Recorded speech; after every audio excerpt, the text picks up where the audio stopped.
এই বিশাল হাতিটা আজ খুব বিপদে, কিন্তু জানো কে তাকে বাঁচাবে? এই ছোট্ট পিঁপড়েটা।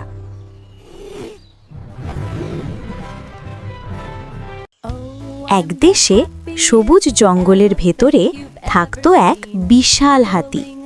তার নাম ছিল গোলু। সে ছিল খুব বড় আর খুব শক্তিশালী। গোলু নিজের শক্তি নিয়ে খুব গর্ব করত। সে ভাবত জঙ্গলে তার চেয়ে শক্তিশালী আর কেউ নেই। একদিন হাঁটতে হাঁটতে গোলু দেখল একটা ছোট্ট পিঁপড়ে ধীরে ধীরে মাটির উপর হেঁটে যাচ্ছে।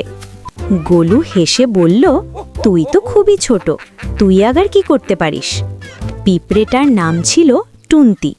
সে কিছু বলল না, শান্তভাবে নিজের পথে হাঁটতে থাকল। গোলু মনে মনে ভাবল, ছোট প্রাণীরা কোনো কাজের না, শুধু বড় আর শক্তিশালীরাই সব পারে। কিন্তু একদিন হঠাৎ বড় বিপদে পড়ল গোলু। সে জঙ্গলে হাঁটতে গিয়ে শিকারির জালে আটকে গেল। গোলু খুব ভয় পেয়ে গেল। সে ছুটতে পারল না, নড়তেও পারল না। জোরে জোরে সাহায্যের জন্য ডাকতে লাগল। গোলুর ডাক শুনে দূর থেকে ছুটে এলো ছোট্ট টুন্তি পিঁপড়া। সে সব কিছু দেখে সাহস নিয়ে এগিয়ে এলো। টুন্তি দাঁত দিয়ে জালের দড়ি কামড়াতে লাগলো।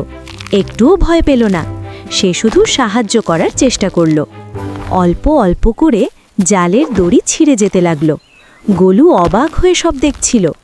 কিছুক্ষণের মধ্যেই জাল পুরো ছিঁড়ে গেল। গোলু মুক্ত হয়ে গেল। সে খুব খুশি হলো।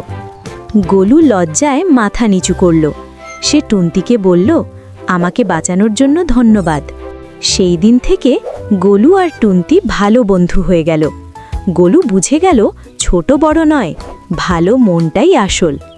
শিক্ষা: কাউকে ছোট ভেবো না, কারণ ছোটরাও একদিন বড় কাজ করতে পারে।